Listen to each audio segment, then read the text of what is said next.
नमस्कार, मी प्रदीप मुर्मे। आज आपल्यासोबत धाराशिव जिल्ह्यातील ज्येष्ठ सामाजिक कार्यकर्ते विनायकराव पाटील आहेत। श्री विनायकराव पाटील हे विलासराव देशमुख यांचे आतेभाऊ हो। त्यामुळे साहजिकच उस्मानाबाद जिल्ह्याचं जे काही राजकारण आहे, श्री पाटील यांनी एक काळामध्ये फार मोठं गाजवलेलं आहे।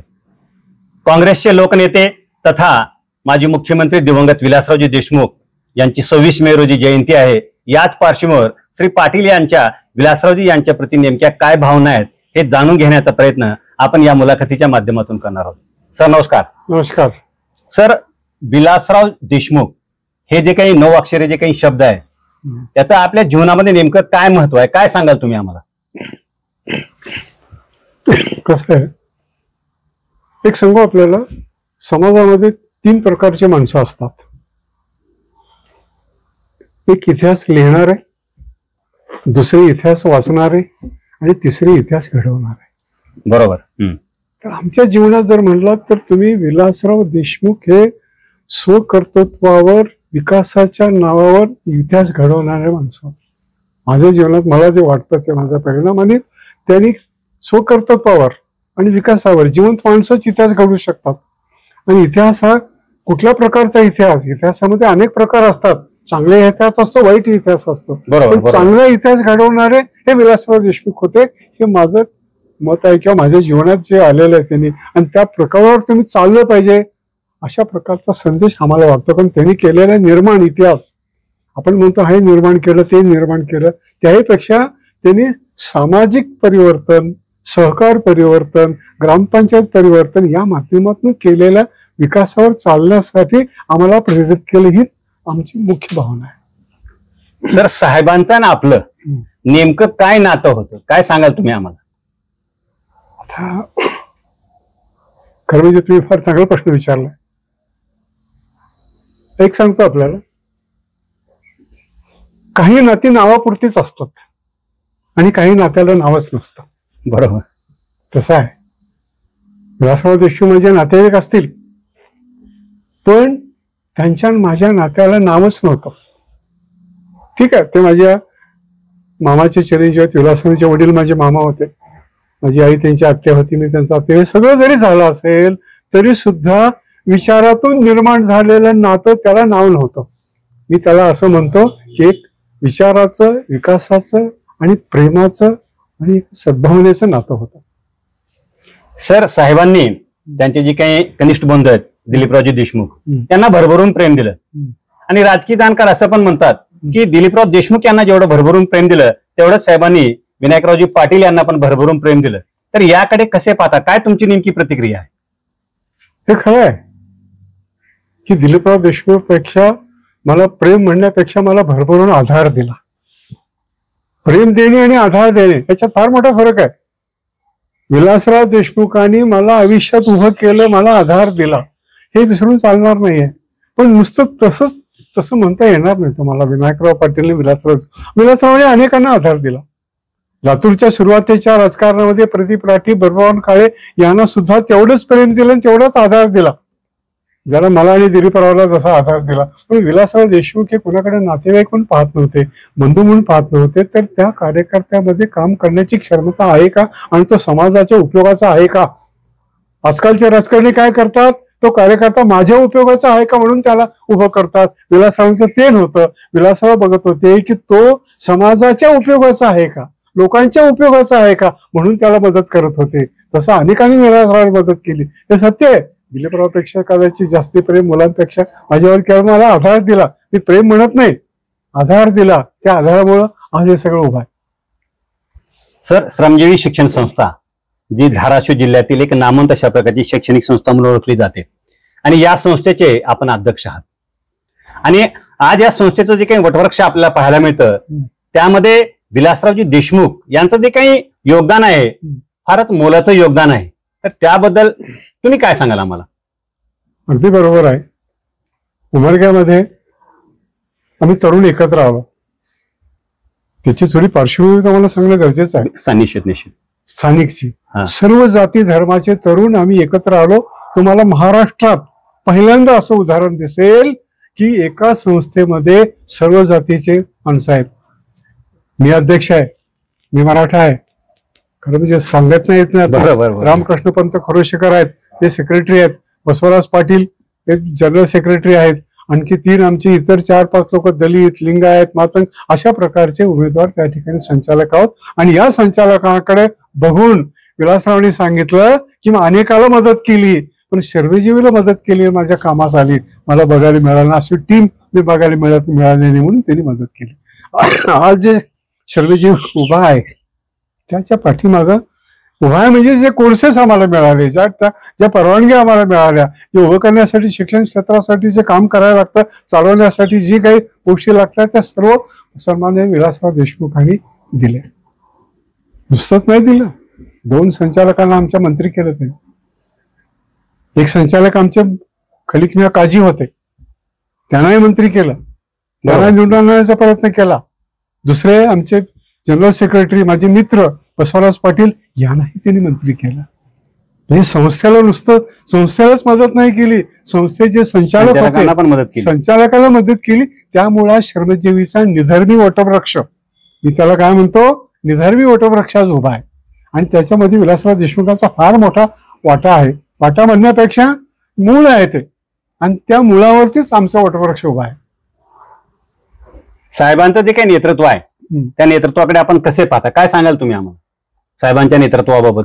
कसं असतं, आता लोकांना असं वाटेल की मी नातेवाईकांनी बोलायला लागलोय, तसं नाहीये. विकासाभिमुख नेतृत्व ज्याला म्हणतो आपण, कसं असतं, समाजामध्ये विचार करत असतो. तुम्हाला माहिती नाही तरी आपण काय म्हणतो, कारखाना उभा केला, हे केलं, ते याहीपेक्षा त्याने कायदा केला तर तुम्ही कोणीच त्याच्याबद्दल कोणीच आठवण बोलत नाही. सहकार क्षेत्रामध्ये सहकारी संस्था तोट्यात गेली तर त्याची जबाबदारी संचालकावर टाकावी, हा मोठा कायदा महाराष्ट्रामध्ये विलासराव देशमुखांनी केला. आणि त्यामुळे महाराष्ट्रातील सहकारी संस्था वाचण्याला आज मदत झालेली आहे. हा फार मोठा कायदा आहे त्यांनी, तो साहेबांनी केला, सगळ्यांचा विरोध डावलून केला. शेवटी असं सांगितलं की कायदा पास नाही झाला, मी मुख्यमंत्री आहे, सहकार मंत्री पण तेच होते, मी राजीनामा देईन म्हणून सांगितलं. पण तो कायदा जर झाला नसता, तुम्ही पत्रकार आहात, तुम्हाला माहिती आहे सहकारी संस्थांमध्ये काय चालतं ते. शेवटी त्याने एक प्रश्न विचारला सगळ्या आमदारांना, मला एक सांगा म्हणाले की सहकारी संस्था जर तोट्यात गेली तर त्याचं कुणाला दोषी करायचं, म्हणजे सभासदाला दोषी ठरवायचं का? म्हणजे भ्रष्टाचार तुम्ही करणार आणि सभासदाला दोषी ठरवायचे. संस्था जर करप्शनमुळे जर अडचणीत आली सहकारी संस्था, तर त्याचा दोष सगळा संचालकावर आला पाहिजे. म्हणून आज कुठलाही संचालक तोशिनीवर सही करायला घाबरतो, त्याचं कारण ते आहे. दुसरा, माहितीचा अधिकार. अण्णा हजारेच्या मदतीनं विलासरावांनी माहितीचा अधिकार कायदा हा महाराष्ट्रात आणला. बरोबर. तिसरं, जलसंधारणाचे काम आहेत, जे अण्णा हजारे हे विलासरावांचे फार जवळचे म्हणण्यापेक्षा विलासराव त्यांना गुरुस्थानी मानत होते अण्णा हजारेंना. आणि अण्णा हजारेंना गुरुस्थानी मानल्यामुळं जलसंधारणाच्या माध्यमातून विकास झाला पाहिजे हे विलासरावजींनी अण्णा हजारेच्या माध्यमातून केलं. आपण काय म्हणतो कारखाना, हे तर झालं लातूरसाठी केलं, पण महाराष्ट्रासाठी काय केलं हे फार महत्वाचं आहे.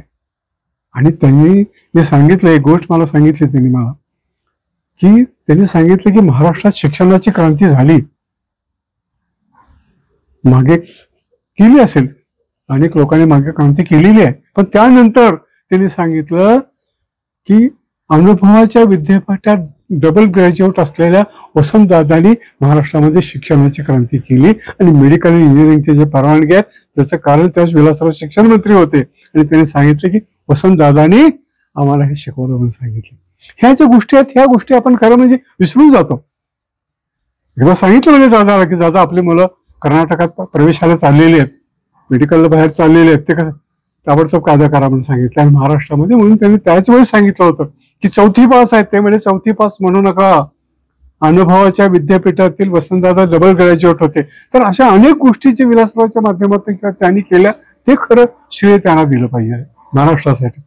लातूरचं बॅरेज उभा राहिले, साखर कारखाना उभा राहिले, सहकार क्षेत्रामध्ये प्रामाणिकपणे काम करण्याची निष्ठा त्यांनी जी पायवाट घालून दिलेली आहे, त्याच पायवाटेने दिलीपरावजी आम्ही त्यांनी धरत त्या पायवाटेने चाललेले आहेत. मराठवाड्यामध्ये सहकार क्षेत्र बदनाम झालेलं होतं, आणि त्या सहकार क्षेत्रामध्ये सामान्यांना त्याच्यामध्ये वाटा निर्माण करून दिला, आणि त्या मित्रांनी ते विलासरावांच्या त्या भूमिकेत मी त्या पद्धतीने पाहतो. साहेब, साहेबांचा जो काही मित्रपरिवार आहे तो संपूर्ण राज्यभर होता. हो. तर त्याच्या मागचं नेमकं काय कारण आहे, काय सांगता येईल आपल्याला? विलासरावजी हे राजकारणी कमी होते आणि समाजकारणी आणि ध्येयवादी जास्ती होते. आता तुम्ही आठवत असेल उल्हास पवार. उल्हास पवार या साहेबांचे मित्र होते. रामदास फुटाणे हेही साहेबांचे मित्र होते. अनेक संगीतकार अनेक साहेबांचे मित्र होते. साहेबांना संगीताची आवड होती. यशवंतरावच्या नंतर वाचन करणारा आणि सगळ्यांना वाचना लेखकांना बुद्धी देणारा एक मंत्री होता. त्याचं नाव होतं विलासराव देशमुख. या माध्यमातून त्यांचा मतपरिवार जमला. राजकारणातले कार्यकर्ते मित्र नसतात, तुमच्या माहितीसाठी. राजकारणातले कार्यकर्ते कधीच मित्र नसतात. ते सत्ता आहे तिकडे येतात, नाही तर निघून जातात. पण विलासरावजींनी राजकारणाच्या शिवाय जो मित्र परिवार जमवला त्याचं कारण ते आहे की त्यांच्याकडे सगळ्या प्रत्येकाला न्याय देण्याची प्रवृत्ती आणि प्रत्येक क्षेत्रात, म्हणजे संगीत क्षेत्र असेल, शिक्षण क्षेत्र असेल, सामाजिक क्षेत्र असेल, इतर नाट्य क्षेत्र असेल, या सगळ्या क्षेत्रामध्ये त्यांना आवड होती. त्या माध्यमातून त्यांनी तो आपला मित्र परिवार जमवलेला आहे. राजकारणात किती कार्यकर्ते होते, एखाद्या सभेला किती गर्दी झाली, याच्यावरून तुम्ही कार्यकर्ते मोजू नका.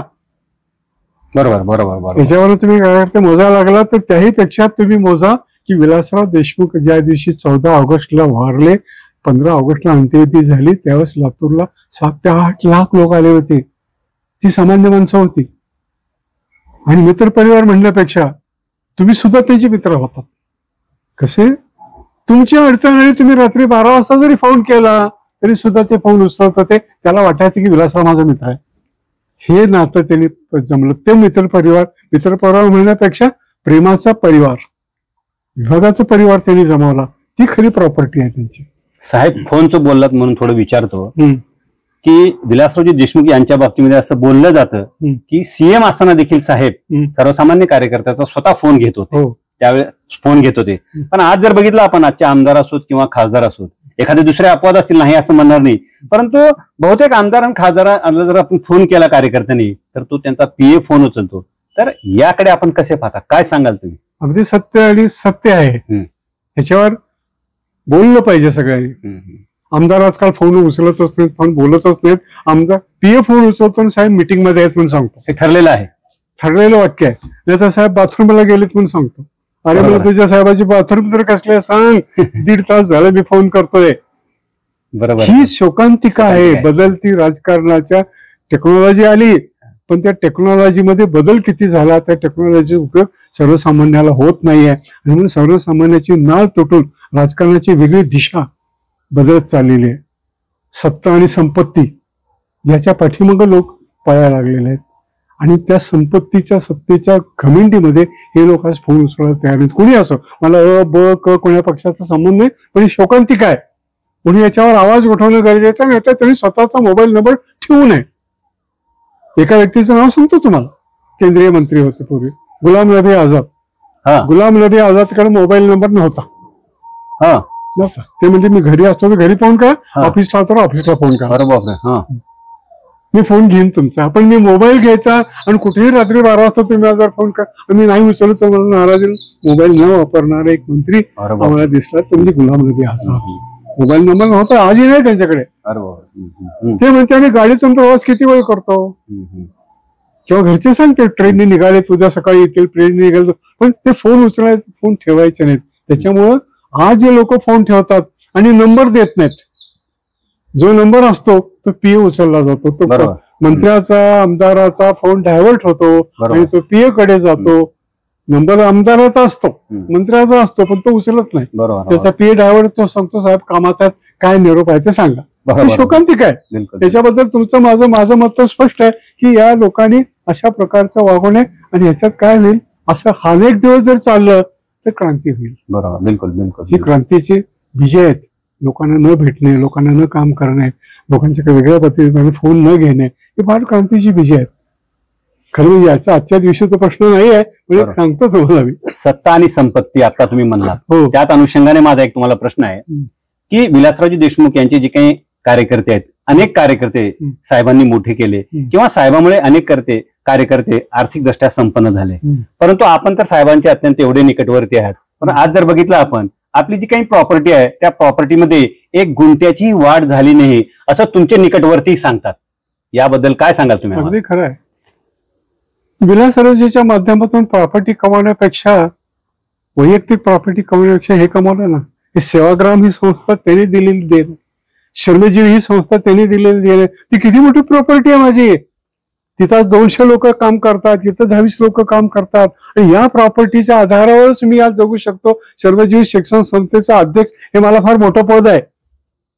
भारत विकास परिषदेचा अध्यक्ष हे फार मला मोठं पद आहे. त्या प्रॉपर्टीपेक्षा ही प्रॉपर्टी फार मोठी आहे. आणि त्यांना माहिती होतं की हा माणूस माझ्या नावाचा दुरुपयोग करणार नाही, म्हणून त्यांनी मला मदत करत होते.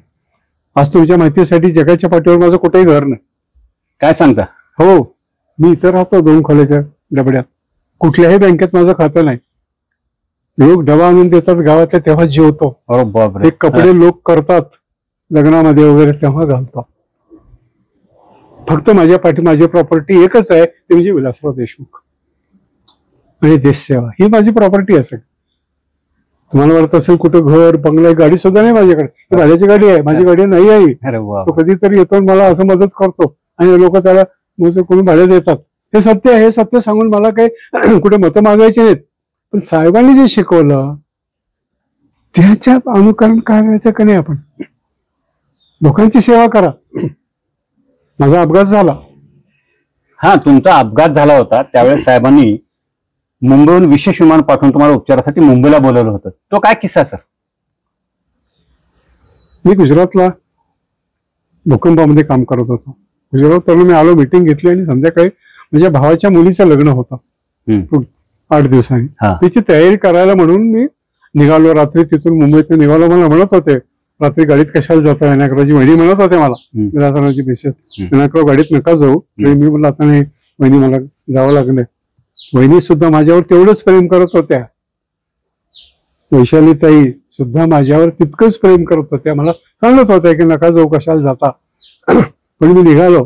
रात्री इडशी जवळ ड्रायव्हरला झोप लागली आणि त्या ठिकाणी इतका मोठा ऍक्सिडेंट झाला की माझ्या सोबत असलेला कुलकर्णी इंजिनियर होता, तो जागीच वारला आणि माझा ड्रायव्हर जागीच वारला. मला विवेकानंद यानं ऍडमिट केलं. प्रदीप राठीने ॲम्ब्युलन्स पाठवल्या सगळ्या. आणि मग दुसऱ्या दिवशी लगेच दुपारी विलासरावजी परत आले. विवेकानंदला विचारलं त्यांनी, ते म्हणजे नाही काही नाही, हरकत नाही, आम्ही दुरुस्त करतो यांना थोड्या दिवसात. पण जेव्हा प्रकृती बिघडली तेव्हा मात्र मग विवेकानंदने सांगितलं की आता घरी घेऊन जा. डॉक्टर कोकडेने सांगितलं विलासराव म्हणजे घरी नाही घेऊन जा, त्याला मुंबईला घेऊन जातो. ते म्हणजे जाणार नाही तिथपर्यंत, डेड बॉडी परत आणीन म्हणले मी त्याच विमानात. पण ह्याला आता मला घेऊन जा. त्यामुळे मी वाचलो आज. आणि त्या दिवशी ठरवलं आता मी बॉम्बे हॉस्पिटलमध्ये 1 महिनाभर राहून वर्षावर राहायला आलो. 15 दिवस वर्षा बंगल्यावर होतो. डॉक्टरने सांगितलं की व्हायरस होईल, मला चालता येत नव्हतं. मला विचारलं आता पुढे काय करणार. मी याच्या पुढचं आयुष्य सेवा करणार. ती सेवा खरी प्रेरणा मला ती मिळाली. म्हणे विनायकराव तुमचं आयुष्य बोनस लाईफ मिळालं तुम्हाला. हे बोनस आहे. म्हणजे याच कारणामुळे एकेकाळी राजकारण गाजवलेले विनायकरावजी पाटील आज समर्पित भावनेने समाजसेवा बोनस आहे सांगितलं. एक फार चांगलं उदाहरण सांगितलं त्यांनी मला. ते म्हणाले साखर कारखाना इतर ठिकाणी कर्मचाऱ्याला डिपोजला बोनस दिला जातो ना म्हणले. ते बोनस लोक काय करतात माहितीये का म्हणे तुम्हाला, दारू पे, बायकोला साडी घे, सोनं घे, याच्यात खर्च करून टाकतात आणि पुन्हा रिकामे होतात. तर तुम्हाला हे मिळालेलं बोनस विनायकराव ह्याच्यावरती व्याज कमावा म्हणून सांगितलं लोकांचं काम. तीच प्रेरणा घेऊन मी आज हे करतोय. तरी बऱ्याच जणांना असा प्रश्न पडलेला आहे की एकेकाळी राजकारण गाजवलेले विनायकरावजी पाटील राजकारणाचा पूर्णपणे त्याग करून समर्पित भावनेने समाजकारण करतात. त्या प्रश्नाचं उत्तर हे आहे. त्या प्रश्नाचं उत्तर ती प्रॉपर्टी, ती बोनस लाईफ मिळालं. आणि ते जर मी समजा आता मी वाचलोय म्हणून जर प्रॉपर्टी कमावायला लागलो तर नाही चालणार. बरोबर. आणि म्हणून त्यांनी त्यांच्या विश्वासाला पात्र झालो होतो. गुजरातला भूकंप झाला, मला पाठवून जाऊन बघा म्हणजे तिथे काय. ओरिसाला भूकंप, ओरिसाला चक्रीवादळ झालं. चक्रीवादळ आले आणि त्यांनी बघितलं की आम्ही काय करत होतो. रोज 50 प्रेत जाळल्याशिवाय जेवत नव्हतो. 25,000 लोक मेली होती. प्रेत वाऱ्याने, वादळाने, पाण्याने. समुद्र 80 किलोमीटर आत आला होता. 80 किलोमीटर समुद्र आत आला होता. 80 किलोमीटर. 200 किलोमीटरच्या वेगाने आला होता वाऱ्याने. या गावचा प्रेत त्या गावात जाऊन पडला, हाहाकार झाला असेल. हाहाकार झाला होता. प्रेत सापडत नव्हते. त्या ठिकाणी जाऊन आम्ही जेव्हा माझी कोट्याची टीम होती, रोज 25 प्रेत जाळायचे, 50 प्रेत जाळायचे, तेव्हा जेवायचं. ते बघितले विलासरावजींनी. मग त्यांना हलाक झाला. दुसऱ्यांदा झाले शरद पवार साहेब ओरिसात पाहिला. मला म्हणजे भाग बघायचं मला, चला ठीक आहे सर. एका भागात घेऊन गेलो त्यांना मी. त्यांनी बघितलं की जनावरांना माणसं एकत्रच मेलेली, एकावर एक मुळते पडलेले. आता पुन्हा याच्या पुढे जात नाही. त्यावेळेस 3 माणसांनी मला फार मोठा आधार दिला. त्याच्यानंतर त्यावेळेस होते संरक्षण मंत्री जॉर्ज फर्नांडिस. अटल बिहारीचं सरकार होतं, जॉर्ज फर्नांडिस संरक्षण मंत्री होते. तेही तिथं बघायला आले होते. तेही मी जेव्हा बघितलं तेव्हा सांगितलं की बाबा हे फार अवघड काम आहे. आणि त्यामुळं मग आम्हाला जी प्रेरणा मिळाली, शरद पवारांनी सांगितलं की महाराष्ट्रातर्फे आम्ही 100 गावं तिथं उभी केली. एक नाही 100 गावं. Cyclone centre. मला म्हणले शरद पवार विचारलं मला काय करावं लागेल. वैयक्तिक काही करण्यापेक्षा इथं वादळ कायमस्वरूपी येतं, म्हणून इथं वादळ निवारा केंद्र आपण उभं करूया. बरोबर. एका गावामध्ये 25-25 लाख रुपये खर्च करून आम्ही वादळ निवारा केंद्र उभं केलं. वर्ल्ड बँकेने त्याला स्तुती केली त्याची. जेव्हाही पूर येतो आता तेव्हा ते लोक वादळ निवारा केंद्रामध्ये 1000 लोक 8-8 दिवस राहू शकतात. ती खरी प्रेरणा आहे विलासरावांची. त्यामुळे मला संधी मिळाली. मला विलासरावांनी जर समजा ओरिसाला, गुजरातला, अंदमान निकोबारला पाठवलं नसतं तर मी काय करू शकलो असतो. पण ती खरी प्रेरणा आहे. मी हैतीला सुद्धा गेलो. अरे कुठे जातोस म्हणले हैतीला. हैतीला भूकंप झाला होता 2010ला. आणि त्या भूकंपामध्ये 1 लाख लोक मेली होती. तू काय घेऊन चाललो? एक ब्रेड घेऊन चाललोय. अरे हो, मला आम्ही ब्रेड खाल्ले भूकंपामध्ये. ही प्रेरणा. आणि मग मला म्हणायचं, मी म्हणलं आता हैतीला जायचं साहेब. मला म्हणलं लक्षात आलं म्हणजे म्हणले त्यांना जायचं तिकीट काढून द्या म्हणले. हैतीला जायचं म्हणून त्यांनाच का सांगितलं? माझ्याकडे काही नव्हतं ना. मग मला पियाला म्हणाले, वहिनीला म्हणाले, अमितला म्हणाले, अमित विनायक मामा चाललेत. मामा म्हणतात मला ते अमित वगैरे. मामा चाललेत हैतीला आणि त्यांना जरा तिकिटाची व्यवस्था करून द्या. ही सगळी संकल्पना त्यांच्यामुळेच आपण जगलो साहेब. अमितरावांचं नाव घेतलं त्यामुळे असा माझा एक प्रश्न आहे की विलासरावजी देशमुख यांचे कोणते गुण तुम्हाला अमितजी देशमुख आणि धीरजजी देशमुख यांच्यामध्ये पाहायला मिळतात? कसं आहे, ही नवीन पिढी आहे. नवीन पिढी काही नव्या विचारानं पण चालते, पण जुने विचार घेऊनही चालतात. अमित आणि धीरज ठीक आहे, राजकारणात बाब वेगळे असतील, पण समाजकारणात आणि सामान्य काम करत असताना दोघंही साहेबांच्या पावलावर पाऊल ठेवून चालतात. काकाच्या मार्गदर्शनाखाली चालतात, दिलीपरावजीच्या. त्याचं कारण असं आहे की ज्या संस्था त्यांनी उभ्या केल्यात साहेबांच्या नंतर साहेब असताना, त्या संस्था चांगल्या टिकवल्यात का नाही? मुलांनी काय करायचं असतं?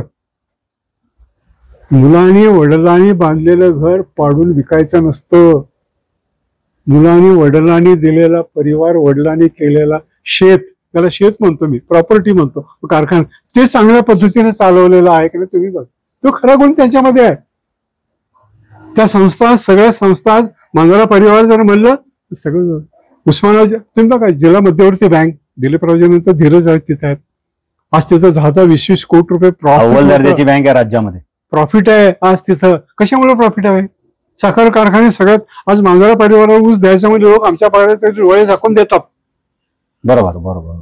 त्यांना म्हणतात की मांजरा परिवार हा ऊस ताबडतोब देतो. तीच खरी शिकवण विलासरावांची त्यांनी पाळलेली आहे. एखादं मतं कमी पडले असतील, एखादं निवडून आला असेल, निवडून, हा भाग राजकारणाचा वेगळा आहे. तिघही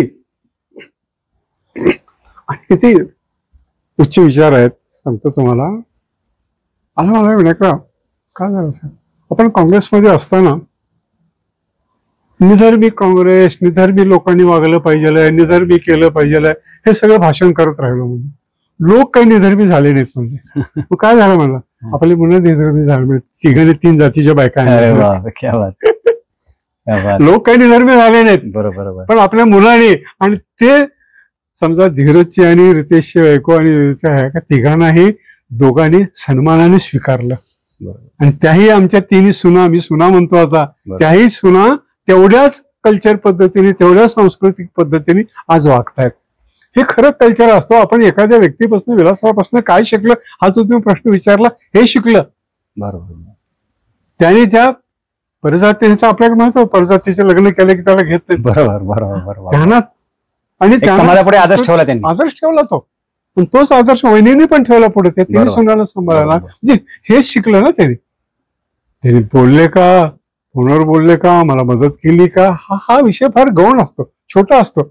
संस्था बघा ना तुम्ही, बरोबर. कुठली संस्था डबघायला आणली का, कुठल्या संस्थेमध्ये काही भ्रष्टाचार झाला का, तेच विलासराव सांगत होते की मी चालवलेल्या संस्था नीट चालवा, बाकी काहीच नको म्हणत होते. तर ते खरं विलासरावांच्या रूपाने त्यांनी चालवलं. साहेब माझा शेवटचा प्रश्न आहे. हम्म. साहेब जर आज असते तर महाराष्ट्रातील राजकीय जी काही चित्र आहे काय राहिलं असतं? हा अवघड प्रश्न आहे. मला कुणाबद्दल व्यक्तीबद्दल बोलायचं नाहीये बरं का, किंवा कुणा पक्षाबद्दल. पण विलासराव राहिले असते तर काँग्रेसला 100% चांगले दिवस राहिले असते. कारण कसं असतं, पक्षाला नेतृत्व लागतं आणि नेतृत्वाला कार्यकर्ते लागतात.